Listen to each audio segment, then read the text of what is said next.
प्रभु प्यार को पिरो सांसों के तार तार में, प्रभु प्यार को पिरो शुभ कर्म करके पुण्य का, शुभ कर्म करके पुण्य का जीवन में बीज बोलो सांसों के तार तार में।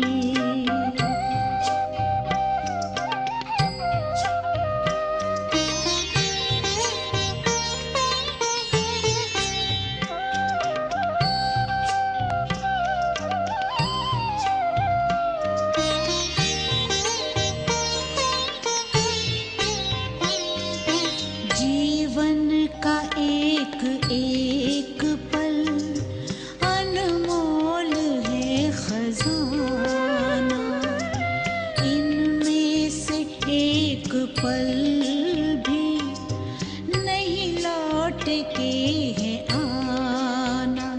आनंद रस से अपना अंतःकरण भिगोलो, अंतःकरण भिगोलो सांसों के तार तार में।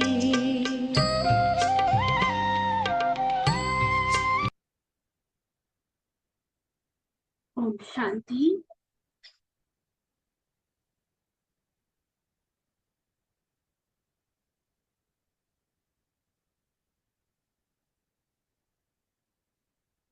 प्रभु प्यार के सुंदर अनुभव के साथ हम सभी इस ब्राह्मण जीवन में उड़ती कला में उड़ते जा रहे हैं। प्यारा बाबा जो हम सबके लिए संसार है, जिनसे सर्व संबंध और सर्व प्राप्तियां हैं, उनकी यादें हर श्वास, हर धड़कन, हर संकल्प में समाई हुई हो, तो ऐसी निरंतर याद वाली सहज योग, निरंतर योग वाली अवस्था आत्मा को बहुत ऊंची स्थिति में ले जाती है। और यही स्थिति अनेकानेक क्वालिटी आत्माओं की सेवा के निमित्त बनती है, विश्व का वायुमंडल परिवर्तन करने के निमित्त बनती है। हम सुन रहे थे बाबा की 10 नवंबर 1983 की मुरली, जिसमें बाबा ने मुख्य मीटिंग के भाई बहनों से, ब्राह्मण परिवार के महारथियों से बात करते हुए किस तरह से शिव शक्ति स्वरूप को भी याद कराया, अपनी अलबेलेपन की लहर को समाप्त कर बहुत श्रेष्ठ पुरुषार्थी महातपस्वी बनने की प्रेरणा दी। और साथ ही फिर हमने सुना कि कैसे बाबा ने धर्म नेताओं की सेवा का प्लान हमारे लिए बताया। उनसे सिर्फ वाणी से जीतने की बात नहीं है, लेकिन अनुभूति कराओ, ईश्वरीय पालना दो। क्योंकि सिर्फ ज्ञान सुनाना, वाणी की शक्ति, वो तो शायद सभी के पास है। संसार में कई ऐसी आत्माएं हैं, लेकिन सिर्फ ज्ञान अच्छा है, आप सुनाते बहुत अच्छा है, या कार्य आपका बहुत अच्छा है, सिर्फ यहाँ तक सीमित न रहे, लेकिन उनको वो अनुभव, कुछ ना कुछ प्राप्ति हो। और वो प्राप्ति तब करा सकेंगे जब मुझे खुद प्राप्ति का अनुभव हो। इसलिए स्वयं की सेवा के साथ बाप समान लाइट हाउस बनकर कैसी हर एक आत्मा जो भी हमारे संपर्क में आ रही है, और उसमें भी खास अगर धर्म नेताएं हैं, तो उनको भी वो लाइट की अनुभूति हो, शक्ति की अनुभूति हो, उमंग उत्साह या कोई ईश्वरीय आध्यात्मिक अनुभूति की तरफ वो आत्माएं आगे बढ़े। अवश्य बाबा हम सभी को प्रेरणा दे रहे हैं कि साधारण स्टेज से काम ये नहीं चलेगा, उसके लिए पावरफुल हमारी स्थिति होनी चाहिए, तब ये सेवा प्रत्यक्ष रूप में दिखाई देगी। अभी बाबा को पता है बच्चे मेहनत भी बहुत करते हैं, खर्चा भी करते हैं, कितना सारा प्रबंध करने पड़ते हैं, क्या क्या तैयारियां करनी पड़ती है, लेकिन जो रिजल्ट होनी चाहिए वो उतनी नहीं निकलती। तो उसके लिए स्थिति पर अटेंशन बहुत जरूरी है। आगे बाबा कहते, अभी समय के प्रमाण एडवांस पार्टी भी जोर कर रही है, तो साकार वालों को तो और ज्यादा तेज होना चाहिए। होना सब अचानक है, डेट नहीं बताई जाएगी, पेपर जरूर आने हैं। पूरा तैयार बाबा कर रहे हैं हमें, मेंटली भी स्पिरिचुअली भी, कि कहीं बच्चे ये ना कहे कि अरे हमें तो ये पता ही नहीं था कि ऐसा भी होना है। हर तरह से बाबा हमें तैयार कर रहे हैं। सब पेपर आएंगे, बहुत कुछ अचानक होगा, कभी सोचा भी नहीं होगा, ऐसी सी सिचुएशंस, ऐसी समस्याएं सामने आएंगी। आप लोगों के थॉट्स को चेक करने वाले भी आएंगे। हम सिर्फ कहे कि हम संपूर्ण पवित्र है, मन वचन कर्म से ब्रह्मचारी है, पॉजिटिव थिंकर्स है, सिर्फ हमारे कहने से कोई नहीं मानेगा। और देखो बाबा ने ये 83 में बात की है, और सबको याद होगा, हमने पहले भी इसी मुरली क्लास के दौरान डिस्कस किया था कि 1987 में सच में जानकी दादी जी के थॉट्स को उस तरह से जज किया गया था। ईईजी मशीन होती है, इलेक्ट्रोड्स दिमाग को लगाकर, मस्तक पे चारों तरफ लगाकर दादी से मेडिटेशन के साथ साथ कई कार्य करवाए गए। मैथमेटिकल कैलकुलेशंस है, करेंसी नोट्स गिनना है, इस तरह की कई चीजें जिसमें दिमाग बहुत एक्टिव हो जाता है, और कहीं ना कहीं टेंशन वाली वो चीजें जो होती है। लेकिन उनके दौरान भी दादी की जो मनसा इतनी पावरफुल, इतनी शांत, इतनी शीतल रही, जिसको वैज्ञानिक भाषा में डेल्टा वेव्स बोलते हैं। और उसी आधार पर दादी को ये टाइटल दिया गया, the most stable mind in the world. और ये किस्सा हम कितनी बार सुनते हैं, कितना प्राउड फील करते हैं, उतने ही गर्व से, उतने ही नाज से हम औरों को भी सुनाते हैं। लेकिन क्या कभी हमने ये लक्ष्य लिया कि जो कार्य दादी कर सकती है, बाबा के दिए हुए अभ्यास को फॉलो करते हुए, बाबा की डायरेक्शंस को चलकर वो अपने मन को इतना साध सकती है, तो मैं क्यों नहीं? क्या सिर्फ एक दादी के कारण बाबा की प्रत्यक्षता होगी? प्रसिद्धि बहुत हुई, लेकिन वो सिर्फ एक आत्मा की वो कमाई मानी जाएगी ना। जब ब्राह्मण परिवार की हर आत्मा ऐसी दिखेगी या मेजोरिटी ऐसे दिखेंगे, तब तो माना जाएगा ना कि ये शिव बाबा के ज्ञान का कमाल। नहीं तो एक पर्सनली किसी एक व्यक्ति की कमाल हो गई, अगर सिर्फ एक दो या गिने चुने दिखते हैं तो। जब बाबा के हर बच्चे में या मेजोरिटी बच्चों में ये चीज दिखाई देगी, मान लो हम सबकी चेकिंग होती है, सबको वो ईईजी मशीन लगाई जाती है, तो हमारे थॉट्स की क्वालिटी, हमारे थॉट्स की एकाग्रता, वो उसमें जब मेजर की जाएगी, तो क्या वैसा ही या सिमिलर रिजल्ट आएगा? बाबा कहते वो लोग भी अभी आपका चेक करने आएंगे। देखो 83 में बाबा ने पहले ही अनाउंस कर दिया। अब दादी ने ध्यान दिया तो उन्होंने अपने आप को वैसे बना के दिखाया। हमें कई बार रोज बाबा की मुरली और कोई ना कोई ओकेजन के हिसाब से नए नए पुरुषार्थ के पॉइंट्स मिलते हैं। मुरलियों से भी हम चुन सकते हैं, साकार मुरली है, रोज की अव्यक्त मुरली है, उसके अलावा कई बार पुरुषार्थ प्लान करके दिया जाता है। लेकिन उस पर मेरा अटेंशन कितना है, वो चिंतन, वो अभ्यास, वो स्वमान की स्मृति हम सिंसियरली कितना कर रहे हैं, ये देखने की जरूरत। बाबा की ये बातें सिर्फ महारथियों के लिए नहीं है। हम हर बार मुरली सुनते समय, सुनाते समय ये बात अपने आप को पक्की कराते कि ये मेरे लिए है, बाबा ये मेरे लिए बोल रहा है। बड़े से बड़ी परिस्थिति भी मेरे मन को हलचल में न ला सके, कैसी भी संस्कार वाली आत्मा के प्रति मेरा मन निगेटिव ना हो, वही शुद्ध शुभ कामना उनके प्रति रहे। बाहर से हम मीठा बोल रहे हैं, ये तो साधारण लोग भी समझ सकते, लेकिन बाबा कहते हैं कि ऐसी ऐसी मशीनें आएंगी जो आपके थॉट्स को चेक करेंगी। ये जो दादी के लिए हमने सुनाया, ऐसा ही एक बहुत सिंप्लीफाई करके इंस्ट्रूमेंट हमारे ज्ञान सरोवर में स्पार्क विंग का जो ऑफिस बना हुआ है वहां पर है। हो सकता है आप में से किसी ने चेक किया हो। वहां पर उंगली रख के हमें बाबा को याद करना है, मन को एकाग्र करना है, और उसमें सामने वो ग्राफ सीधा निकल कर आता है। उसमें दोनों बातें चेक होती है कि एकाग्रता कितनी थी और संकल्प पॉजिटिव कितने थे हमारे, मतलब क्वालिटी क्या थी संकल्प में। जितनी अच्छी क्वालिटी होगी उतना वो ग्राफ हाई जाएगा, और जितनी एकाग्रता होगी उतना वो स्टेबल रहेगा। नहीं तो बहुत ज्यादा कईयों का अप्स डाउन आते हैं, तो वो नहीं। तो बाबा ने देखो कब अनाउंस किया, साइंटिस्ट ने वो करके दिखाया। हम कहाँ पर है, हम अपने को देखें। बाबा जो कह रहा है वो माया भी कर रही है, वो प्रकृति भी कर रही है, वो साइंटिस्ट भी कर रहे हैं। दुनिया में वही सब कुछ दिखाई दे रहा है। लेकिन मैं खुद को ब्रह्मा मुख वंशावली, भगवान का मददगार कहलाने वाली आत्मा, भगवान के साथ विश्व परिवर्तन के कार्य में जिसने जिम्मेवारी उठाई है, क्या मैं बाबा की बातों को, बाबा की आज्ञा को, बाबा के दिए हुए हर डायरेक्शन को सिर माथे रख के चल रही हूँ? पूछना कभी सिंसियरली अपने आप।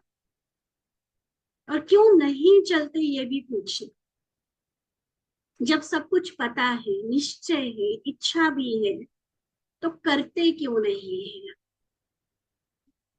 बाबा तो हर तरह से इशारा देकर हमें सावधान कर रहे हैं। कैसे से पेपर आएंगे, आपके मन के थॉट्स को, मन के विचारों को चेक करने वाले भी आएंगे। वो स्पेशल आकर आपका पेपर लेंगे। इसकी डिस्ट्रैक्शन कहाँ होती है, मन कहीं बहकता तो नहीं है, हलचल में आता है, डर लगता है, कहीं कोई गलत वासनाएं पैदा होती हैं। हर तरह के पेपर आएंगे, जानबूझकर पेपर लिए जाएंगे। जितनी प्रत्यक्षता होगी उतना यह सब पेपर्स आएंगे। कभी अनाउंस करके देखना, आज मैं सारा दिन क्रोध नहीं करूंगा। लोग जानबूझकर आपको क्रोध दिलाने वाले काम करेंगे। वैसे चाहे ठीक चल भी रहे हो, उस दिन स्पेशली, मतलब जाने अनजाने अपने संस्कार वश होकर कोई कुछ कर रहा है, वो तो होगा ही, वो उस दिन ज्यादा होगा। और प्लस जानबूझ के भी कोई टेस्ट करने की कोशिश करेंगे। अच्छा, बड़े वायदा करके आए हैं ना, क्रोध मुक्त बनेंगे, देखो करके। ऐसी टोन्स कमेंट्स होंगी, ऐसी व्यवहार हमारे सामने लाया जाएगा जो लगेगा कि प्रतिज्ञा हमने की या एग्जाम को और चैलेंजेस को, समस्याओं का आवाहन किया। लेकिन एग्जाम दिए बिना तो अगली क्लास में नहीं जाते हैं ना। अगर कोर्स ज्वाइन किया है, एग्जाम देनी भी पड़ेगी, पास भी होना पड़ेगा। तो जितना प्रत्यक्ष होते जाएंगे, जितना दुनिया को पता चलता जाएगा कि ये लक्ष्य लेकर चल रहे हैं, इनका चैलेंज ये है, ये दुनिया को स्वर्ग बनाने का दावा कर रहे हैं, देवता होने का अपने आप को अनाउंस कर रहे हैं, तो देखें, हम भी परख के देखें। ऐसे थोड़ी झुक जाएंगे कि मैंने कहा कि मैं देवकुल की आत्मा हूं और वो मेरे चरणों में आकर झुक जाए। ऐसा नहीं होने वाला है। अच्छे से परखेंगे तब झुकेंगे। इस योग और उस योग, इस ज्ञान और उस ज्ञान में क्या अंतर है? दुनिया का हठ योग और हमारा राजयोग। दुनिया में शास्त्रों का ज्ञान, हमारा ईश्वरीय सत्य श्रेष्ठ ज्ञान डायरेक्ट भगवान का दिया हो। तो वह अंतर, वह लाइफ की प्रैक्टिकल चेकिंग करेगी। हमारे बातों से, हमारे लंबे लंबे भाषणों से वो नहीं मानेंगे अंतर। वो देखेंगे कि भक्ति करने वाले और ज्ञान में चलने वालों में क्या फर्क। कई बार, मतलब बोलते हुए भी ये दुख होता है कि कई बार भक्त आत्माएं ज्यादा मैनर्स वाली दिखाई देती है, शांत स्वभाव वाली, पॉजिटिव थिंकर्स दिखाई देते हैं। और ज्ञान में चलने वाले, खुद को ब्राह्मण कहलाने वाले, वैसे भले पवित्र रह रहे हैं, लेकिन बाकी संस्कारों को खुद को कंट्रोल नहीं कर पा रहे। जन्म जन्मांतर के कुछ ऐसे संस्कार भरे हुए, अभी भी युद्ध में लगे हुए, और वो संस्कारों की युद्ध कई बार संबंधों में भी युद्ध का रूप ले लेती है। आवेश में, क्रोध में आकर बोलना, चिड़चिड़े होना, ऊंची आवाज में बात करना, ईर्ष्या द्वेष रखना। अब सोच के देखो, मैं खुद को ज्ञानी कहलाने वाली आत्मा और इन संस्कारों को भी साथ लेकर चल रही हूँ। ऐसे चेक करने वाले लोग आएंगे तो क्या वो मानेंगे कि ये भगवान का ज्ञान सुनता है, या वो मानेंगे कि ये भगवान के ज्ञान से कुछ फायदा होता है? लगेगा ही नहीं ना। उनको कहेंगे कि दुनिया में भी ऐसे, यहाँ भी ऐसे, क्या फायदा आपका भगवान से ज्ञान सुनने का? बहुत बड़ी जिम्मेवारी है ये। प्रैक्टिकल लाइफ की चेकिंग हो, वाणी की नहीं। वाणी तो बाबा ने कई बार बोला, बहुत अच्छी अच्छी बोलना सबको आ गया है। उसके लिए पहले से अब इतनी तैयारी चाहिए। सावधान बाबा ने पहले से दे दिया, वार्निंग दे दी, कैसे से आएंगे चेक करने के, अब तैयारी करो। 84 में कुछ ना कुछ तो होगा है। क्या हुआ था 84 में? भारत के इतिहास में बहुत क्या कहे, काले दिन माने जाते हैं। वो इमरजेंसी जो लागू की गई थी, ठीक है, उस समय जो होश में थे इस जीवन के, बहुत अच्छे से वो बातें याद होगी, क्या क्या हुआ। पंजाब हरियाणा के लोगों को तो बहुत अच्छे से पता है ना? चलो, कोई उससे कम एज वाले भी होंगे तो भी सुन के तो हमें सारी बातें पता होती है ना। और बाबा ने देखो 83 के एंड में ही ये अनाउंस किया था, कुछ ना कुछ तो होगा, पेपर्स आएंगे। आवाज फैलाने की तैयारी का अब यही साधन है। जैसे शुरू शुरू में अभ्यास करते थे, अब सावधान करके तैयारी क्या करनी है वो भी बाबा बता रहे। शुरू में भी अभ्यास करते थे कि चल रहे हैं, लेकिन स्थिति ऐसी हो जो दूसरे समझे कि ये कोई लाइट जा रही है। करते हैं ये अभ्यास, चाहे सड़क पर पैदल चल रहे हैं, मोटर बाइक पे, रिक्शा में, ऑटो में, किसी में भी हम जा रहे हैं, और वो चलते चलते भी अंदर ही अंदर ये लगे कि मैं देवी जा रही हूँ, मैं फरिश्ता जा रहा हूँ। चाहे सुनसान सड़क है, चाहे हल्की ट्रैफिक वाला रोड है, हेवी ट्रैफिक वाला रोड है, लेकिन कितनी भी भीड़ है, मार्केट में कई बार हम जाते, कितनी भीड़ होती है, लेकिन उसके बीच में मैं अलग हूँ।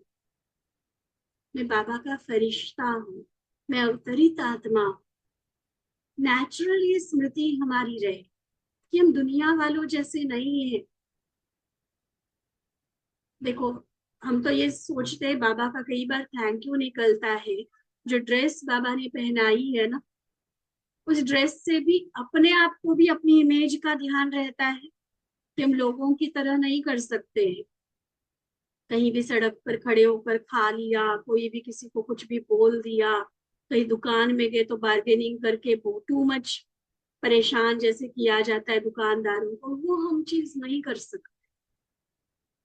वो हमारी इमेज हमें वो अलाउ ही नहीं करती है। बाबा ने जो ड्रेस पहनाई है ना, खुद भी ध्यान रहता है, और नेचुरली दूसरों का भी वो भाव, वो भावना हमारे लिए वही रहती है।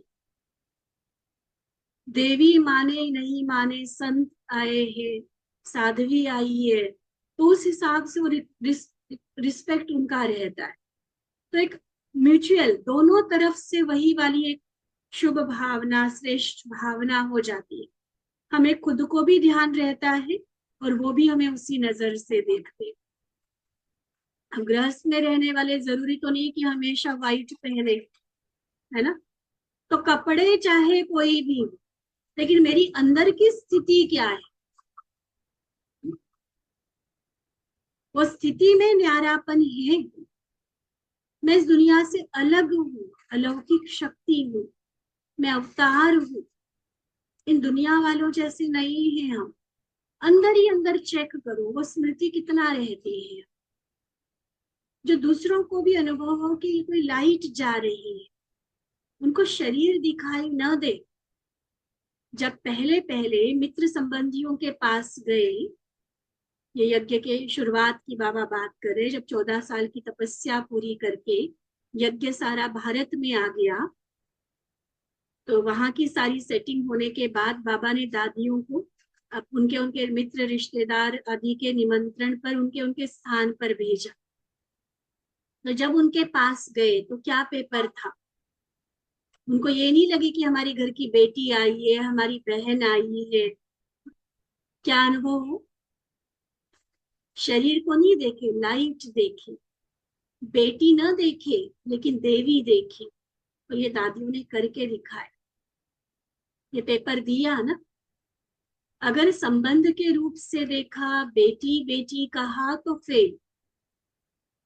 तो अब ऐसा अभ्यास चाहिए, मतलब मैं खुद अपने शरीर के भान को, शरीर के संबंध को इतने तक भूल जाऊं जो मुझे देखने वाले को भी वो शारीरिक रूप से मेरी पहचान भूल जाए, लगे कि ये देवी है। संबंध के रूप में, बेटी बेटी के रूप में नहीं। अब वो अभ्यास फिर से चाहिए। बाबा फिर सावधान कर, समय तो बहुत खराब आ रहा है, लेकिन आपकी स्थिति ऐसी हो जो दूसरों को सदैव लाइट का रूप दिखाई, यही सेफ्टी है। क्योंकि देखो, विकार तो अति में जाएंगे। हम हर आए दिन खबरें सुन रहे हैं, सड़क चलते लड़कियों के साथ क्या क्या हाल हो रहा है ना। और सिर्फ वो इज्जत वाली बात नहीं, एक्सीडेंट्स हो रहे हैं और कई तरह के लड़ाई झगड़े हो रहे हैं। कितनी तरह की निगेटिविटी संसार में बढ़ती जा रही है, लोग एक दूसरे के दुश्मन बनते जा रहे, वैर बढ़ता जा रहा है। और ऐसे में उस अति तमोगुणी वायुमंडल के बीच अगर खुद को सेफ रखना है, आत्मा को भी, तन को भी, इज्जत को भी, चरित्र को भी, हर तरह से खुद को सेफ रखना है ना, तो वो साधन बाबा बता कि ऐसा अभ्यास हो कि मैं हूं ही लाइट, शरीर का भान ही न रहे, अंदर आवे और लाइट का किला देखे। अपने ईश्वरीय सेवा में लगने वाली संपत्ति भी ऐसी हो। देखो, मतलब एक तो हो गया अपने तन मन चरित्र की संभाल, दूसरा बाबा कहते हैं कि ईश्वरीय सेवा में, चाहे आप गृहस्थी है चाहे सेंटर पर है, यज्ञ है ना ये, बाबा मालिक है। तो बाबा जिसका मालिक है, यज्ञ की अथॉरिटी वाली जो चीजें हैं वो ऐसे ही कोई चोरी करके क्यों ले जाए, वो भी तो सेफ्टी चाहिए ना। और वो सेफ्टी का किला भी किस आधार पर बनेगा, हमारी स्थिति पर। अपने ईश्वरीय सेवा में लगने वाली संपत्ति भी ऐसी ही क्यों जावे। देखो, अगर कोई चोर आवे भी ना तो उनको अलमारी दिखाई नहीं दे, लेकिन लाइट का किला देखे। इतना अभ्यास चाहिए, शक्ति रूप की झलक बढ़ानी चाहिए, साधारण नहीं दिखाई दे, ये लक्ष्य रहे। वार तो कई प्रकार के होंगे, आत्माओं के वार होंगे, बुरी दृष्टि वालों के वार होंगे, कैलेमिटीज के वार होंगे। कहा है ना बाबा ने कि पानी आएगा 3 फुट दूरी से आपके चला जाए, लेकिन ये वार होंगे तो सही ना जरूर। देखो कौन कौन से वार बताए, आत्माओं के वार होंगे, बुरी दृष्टि वालों के वार होंगे, कैलेमिटीज के वार होंगे, बीमारियों का वार होगा। कोरोना से बड़ा एग्जाम्पल हम क्या दे सकते हैं, कई तरह की बीमारियां। और सबसे बचने का साधन है अनन्य बनना। लोगों की तरह नहीं है हम अनन्य है, अलौकिक है, असाधारण है। हम है ही नहीं इस दुनिया। जैसे मम्मा कहती थी ना, ये दुनिया मेरे लिए एग्जिस्ट नहीं करती है। हम अगर है ना दुनिया में तो बस बाबा की दी हुई सेवा करने के लिए, वैसे नहीं कोई संबंध निभाने के लिए, कोई प्यार निभाने के लिए, कोई फर्ज निभाने के लिए नहीं। एक फर्ज, एक कर्तव्य जो बाबा ने दिया, संसार को पावन बना, बस मैं उसके लिए हूँ संसार। ऐसे अनन्य बनो, अर्थात जो अन्य नहीं कर सके वो करके दिखाओ। सिर्फ ये याद रखो कि मैं अनन्य हूं, तो भी प्यारे और न्यारे रहेंगे। ठीक है। अच्छा, फिर विदेशी बच्चे बाबा के सामने हैं। बाबा कहते सभी डबल विदेशी बच्चों को विशेष याद प्यार बाप दादा पदम गुना रिटर्न में दे रहे हैं। सभी ने जो भी पत्र और समाचार लिखे हैं उसकी रिटर्न में सभी बच्चों को पुरुषार्थ तीव्र करने की मुबारक। और साथ साथ पुरुषार्थ करते अगर कोई साइड सीन आ भी जाती है, जो कि आएंगी, बाबा ने पहले ही बताया, तो उसमें घबराने की कोई बात नहीं। जो भी साइड सीन आती है उसको याद और खुशी से पार करते चलो। विजय व सफलता तो आप सबका जन्मसिद्ध अधिकार है। साइड सीन पार किया और मंजिल मिली। इसे कोई भी बड़ी बात को छोटा करने के लिए, समस्याएं चाहे बड़े रूप में आ रही है, मेरे लिए वो बस खेल हो जाए। बड़ी बात को भी छोटा करने के लिए स्वयं बड़े ते बड़ी स्टेज पर स्थित हो जाओ, तो बड़ी बात भी स्वयं छोटी हो जाएगी। तो एक एक्टिविटी कराते हैं ना कई बार लेक्चर्स में, बोर्ड पर एक लाइन खींचते हैं और कहते हैं कि इसको बिना मिटाए छोटी करो। तो कैसे छोटी करते हैं? उसके साथ एक बड़ी लाइन खींच देते हैं। तो ऑटोमेटिकली थियरी ऑफ रिलेटिविटी के आधार से कंपेयर करो तो पहले वाली लाइन क्या हो गई? छोटी हो गई ना, क्योंकि दूसरी बड़ी लाइन हो गई। बिना मिटाए पहली लाइन को हमने छोटा कर दिया। तो समस्याएं जो है जैसी है, हम उससे लड़ने के बजाय, उस पत्थर को तोड़ने के बजाय अपने आप को ऊंची स्थिति में ले जाओ। अपनी स्थिति इतनी बड़ी माना, इतनी शक्तिशाली बनाए जो समस्या हमारे लिए कुछ भी न रहे। पहाड़ भी रास्ते के पत्थर के समान या उससे भी रुई के समान बन जाए, असर ही ना हो कुछ। ठीक है। नीचे की स्थिति में रहकर जब ऊपर की चीज को देखते हो तब वो बड़ी लगती है। खुद साधारण स्थिति में आते हैं तो छोटी छोटी बातें भी बड़ा मन को भारी कर देती है। और ऊंची स्टेज पर स्थित होकर के किसी भी मानो बड़ी चीज को भी देखा तो वो छोटी सी अनुभव। अब वैसे देखो ताजमहल कितना बड़ा है, लेकिन ऊपर आसमान से देखो छोटा सा दिखाई देगा। आजकल दिल्ली जैसे मेट्रो सिटीज जो है, कितनी बड़ी बड़ी मंजिलें बनी हुई, 40-50 माले वाली बिल्डिंग्स बनी हुई, लेकिन जब ऊपर प्लेन से जाते हुए उसको देखो, छोटी छोटी माचिस की डिब्बियों वाले, या वो जो ताश के हम बचपन में बनाते थे ना, तो वैसे बंगले दिखाई देते हैं। छोटे छोटे होगा, बड़ा सा बड़ा लेक होगा, कितनी बड़ी नदी होगी, कितना बड़ा सागर, कितना बड़ा रेगिस्तान होगा, और ऊपर से देखने में क्या दिखाई देगा?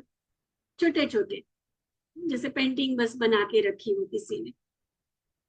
तो बाबा वही बात है, ये स्थिति की बात। वहां हम शरीर से ऊंचे जाते तो स्थूल चीजें छोटी दिखाई देती।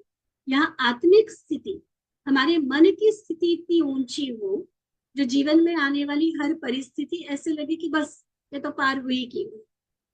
कोई टेंशन वाला कारण नहीं बनेगा, हाय क्या करे, कैसे करे, या हम हार जाए, हम दुखी हो जाए, डर जाए, ये बातें नहीं होंगी। आराम से मुड़ते जाएंगे, समस्याओं को क्रॉस करते जाएंगे। जब भी कोई परिस्थिति आती है या किसी भी प्रकार का विघ्न आता है, तो अपनी श्रेष्ठ स्थिति में, ऊंचे से ऊंची स्थिति में स्थित हो जाओ। बाबा के साथ बैठ जाओ, तो बाबा के संग का रंग भी सहज लग जाएगा। एक तो स्थिति ऊंची हो गई तो उन समस्याओं से ऊपर हो गए, दूसरा ऊपर है तो बाबा के साथ, तो बाबा के संग का रंग माना बाबा की शक्ति, बाबा के गुण, वो ऑटोमेटिकली हम अपने अंदर भरता हुआ महसूस करेंगे। तो बाबा के संग का रंग भी मिलेगा, साथ भी मिल जाएगा। और ऊंची स्टेज के कारण सब बातें बहुत छोटी सी अनुभव होगी, इसलिए घबराओ नहीं। पहले से बाबा तैयार कर, बाबा को पता है जन्म जन्म के कर्मों के हिसाब के कारण और फिर सृष्टि का अंतिम समय होने के कारण हलचल वाली बहुत सारी बातें आनी है। इन बच्चों के मन की स्थिति को बाबा कैसे संभाल रहे थे कि ये अभ्यास कंटिन्यू करो, पक्का करो अभ्यास, घबराओ नहीं, दिल शिकस्त नहीं हो, लेकिन सदा खुशी के झूले में झूलते रहो, तो सदा ही सफलता आपके सामने आएगी। प्रकृति सफलता का हार स्वयं ही पहनाएगी, परिस्थिति बदलकर विजय का हार हो जाएगी। इसलिए बहुत हिम्मत वाले हैं, उमंग वाले हैं, उत्साह में रहने वाले हैं। बस ये जो बीच बीच में थोड़ा थोड़ा सा होता है ना, तो उसको सोचो नहीं।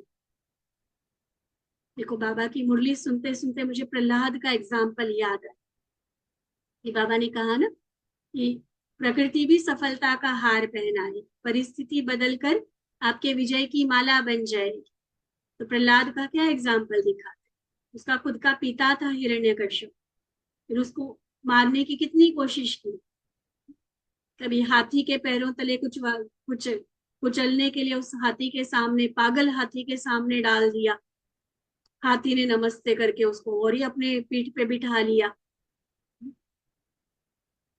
होलिका दहन में जो जलाने के लिए उसको बैठ गई होलिका, जिसको वरदान मिला हुआ था कभी ना जलने का, वो जल गई और प्रहलाद साफ सेफ बाहर निकल आया।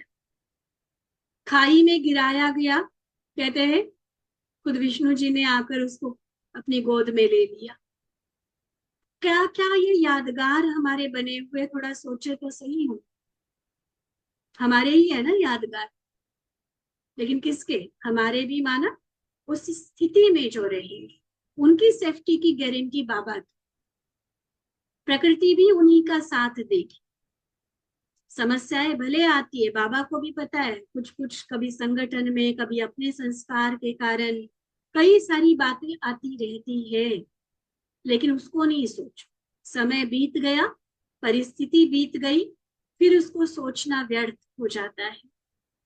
इसलिए जैसे समय बीत गया वैसे अपनी बुद्धि से भी बीती सो बीती ना, सांप चला गया लकीर पीटते रह गए, वो वाली हालत नहीं हुई, चली गई ना परिस्थिति। अब बार बार उसको मन में दोहराकर, एक तो वो व्यर्थ है बीती हुई बातों को सोचना, और कई बार मान लो उस परिस्थिति में मेरा बहुत निगेटिव एक्सपीरियंस रहा है उस घटना का, उस व्यक्ति का, तो वो अभी भी मुझे दुखी करेगा। इसलिए बीती बातों को चिंतन में नहीं ला, जो बीती सो बीती करते हैं वह सदा ही निश्चिंत रहते हैं, सदा ही उमंग उत्साह में रहते हैं।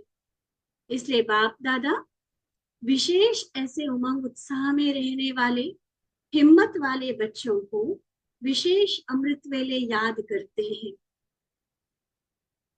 ठीक है, और विशेष शक्ति भी देते हैं। उसी समय अपने को पात्र समझ वह शक्ति लेंगे तो बहुत ही अच्छे अनुभव होंगे। अब क्योंकि बाबा ने अमृत वेले की बात कही, तो किसी बच्चे ने बाबा को कहा कि बाबा अमृत वेले सुस्ती आ जाती, बहुत सारे ब्राह्मणों का ये कंप्लेंट रहती है, पता है महत्व अमृत वेले का, लेकिन उसी टाइम जो मीठी नींद होती है ना, सारी रात चाहे नींद ना आए, उस टाइम बहुत अच्छे से सोने का मन करेगा। तो बाबा क्या कहते हैं, देखो बाबा का आंसर सुनेंगे। क्यों सुस्ती आती है? क्योंकि खुशी की पॉइंट्स का मनन कम करते हैं। जिनको भी सुस्ती का प्रॉब्लम है ना, वो साइलेंस की स्थिति का नहीं अनुभव करो, खुशी के पॉइंट्स याद करो, मन को उमंग में लाओ, तब ब्रेन जागृत हो जाएगा हमारा। अगर मनन सारा दिन चलता रहे तो अमृत वेले भी वही मनन किया हुआ खजाना सामने आने से खुशी होगी, फिर सुस्ती नहीं आएगी। ठीक है, युक्ति ध्यान पे रखेंगे बाबा की। सिर्फ अमृत वेले नहीं, सारा दिन किया होगा तो अमृत वेले भी वो याद आएगा। लेकिन सारा दिन मनन कम होता है तो उस समय मनन करने की कोशिश करते हैं, मनन होता नहीं, क्योंकि बुद्धि फ्रेश नहीं होती है। फिर न मनन होगा, न अनुभव होता, फिर सुस्ती आती है। कितनी करेक्ट साइकोलॉजी बाबा बता रहे थे। बाबा से बड़ा मनोवैज्ञानिक कोई नहीं हो सकता। मन में मेरे सारा दिन क्या चला, रात को भी कहीं ना कहीं हमारे स्वप्न में ख्यालों में वही चीज रहेगी, और अमृत वेले जब उठेगी तो वही दिमाग में घूमेगी।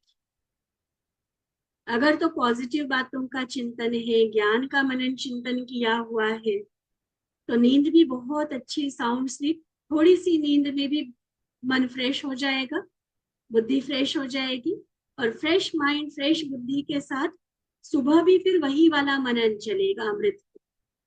बहुत प्यारे प्रभु मिलन के अनुभव होंगे, शक्ति मिलेगी, बाबा से वरदान मिलेगा। जो बाबा ने अभी कहा ना, विशेष बाबा भी ऐसी उमंग उत्साह वाली आत्माओं को शक्ति देंगे। तो वो अनुभव वही तभी होगा जब सारा दिन मन पर अटेंशन होगा। ठीक है, तो अमृत वेले को शक्तिशाली बनाने के लिए सारे दिन में श्रीमत जो मिली है उसी प्रमाण चलना बहुत आवश्यक है। तो सारा दिन मनन करते चलो, ज्ञान रत्नों से खेलते चलो। कई क्या करेंगे, सारा दिन तो वैसे भी कई तरह की जिम्मेवारियां है, लौकिक अलौकिक सेवाएं हैं, तो उसमें बिजी रहेंगे। तो उसमें कोई ज्यादा निगेटिव की या व्यर्थ की बात नहीं होती है। ठीक है, फिर भी चलो बहुत ज्ञान का चिंतन नहीं भी किया होगा तो भी व्यर्थ भी नहीं होता है। लेकिन जब बेड पे जाएंगे, क्योंकि अब तो फ्री हो गए ना, तो फिर मोबाइल लेकर बैठ जाएंगे। अब मोबाइल में भी कोई कमेंट्री चलाकर, बाबा के गीत चलाकर, प्यार से योग करके सो रहे हो, तो चलो चलेगा। लेकिन ये अब अपने आप को सारे दिन के व्हाट्सएप मैसेजेस, क्योंकि सारा दिन तो टाइम मिला नहीं, तो सारी बातें, सारी चैटिंग या यूट्यूब पर अलग अलग वीडियोस देखना, कॉमेडी देखना, कि थोड़ा मन भी तो हल्का होना चाहिए ना। बाबा ने भी तो कहा है नीरस जीवन नहीं होना चाहिए। कोई कॉमेडी देख रहा है, कोई और कोई रियलिटी शोज देख रहा है, कि बहन जी हमें कोई सीरियल फिल्में तो देखने का शौक नहीं है, ये जो कॉम्पिटिशन्स और ये चलता है ना, इसमें बड़ा सीखने को मिलता है। या कितना अच्छा अच्छा टैलेंट्स देखो लोगों का होता है, बच्चों का होता है। तो ये थोड़ा सा ना रियलिस्टिक होता है ना, इसलिए हम देखते हैं।